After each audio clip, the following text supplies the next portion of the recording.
Hanap mo ba ay overlooking view?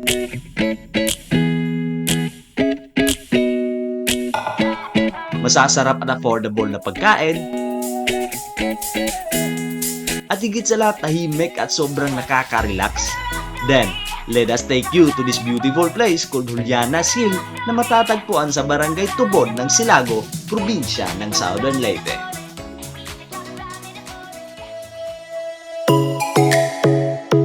Mahigit 87.7 kilometers mula dito sa bayan ng Sugod ang kailangan nating tahakin bago natin marating ang lungsod ng Silago. Strikes by my window. It's my chest right in the morning. Municipality of Silago is a 4th class municipality in the province of Southern Leyte. According to the 2020 census, it has a population of over 13,116 people at binubuo ito ng 15 barangay.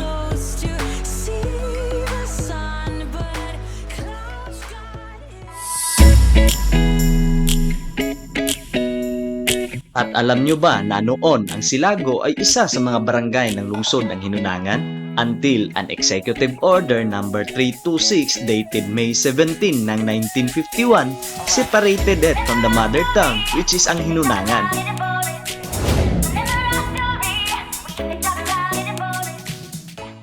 The name Silago came from the shortening Spanish word Murcielago na ang ibig sabihin ay paniki. Dahil ito sa numerous number of bats na na-encounter ng mga Espanyol sa mga malalaking puno dito na ang tawag nila ay tuog.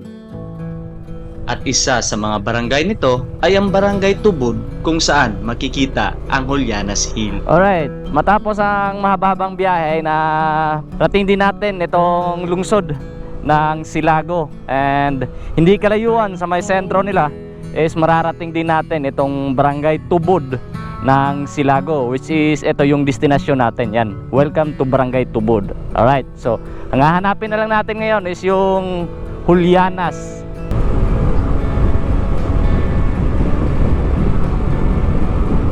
Maon eh. Alright, ito na yon, Julianas Hill. Good food, great view. Alright.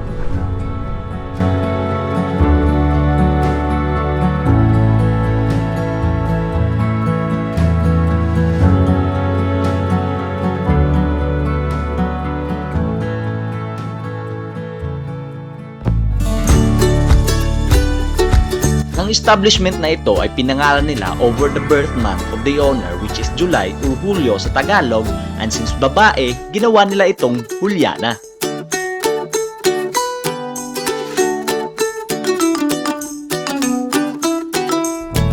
Originally, this establishment is meant for snacks and stopover place para sa mga biyahero galing ng Leyte at papuntang Southern Leyte. At paglipas ng mga panahon ay nag-o-offer na din sila ng mga pagkain. Mostly mga silog-silog ang pwede mong ma-order dito. At ang specialty nila, ang kanilang masarap na pizza.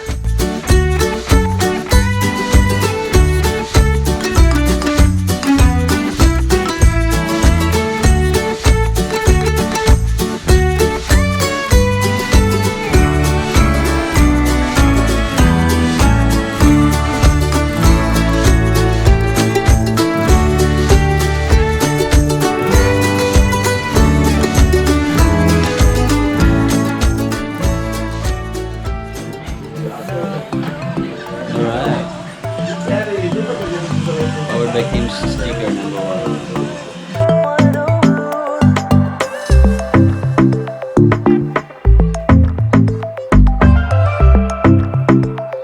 Alright, Team Jenglin was here.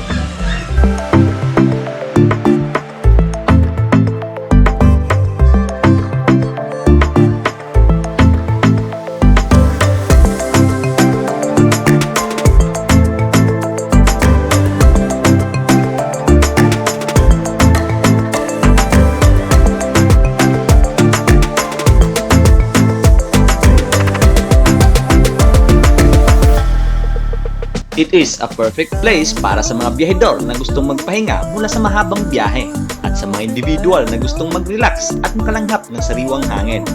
Perfect din ang lugar na ito para sa mga taong gustong mag-isip kasi walang mobile signal sa lugar na ito. Ika nga, disconnect to reconnect.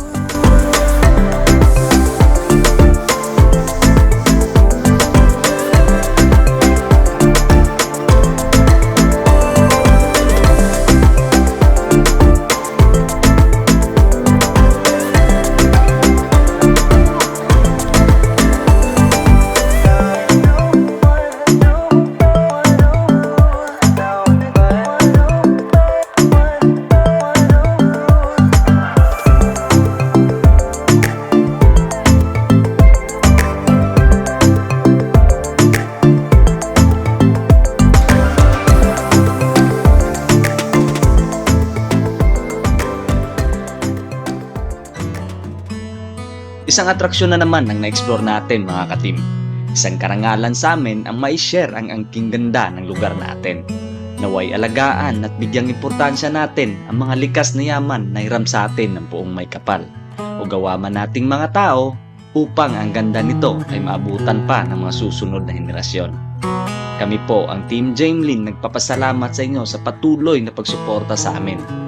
Naway hindi kayo magsawang sumuporta at balang araw ay mapupuntahan at masasaksihan din natin ang lahat ng magagandang lugar dito sa lupang Sinilangan. Walang iba kundi ang Southern Leyte.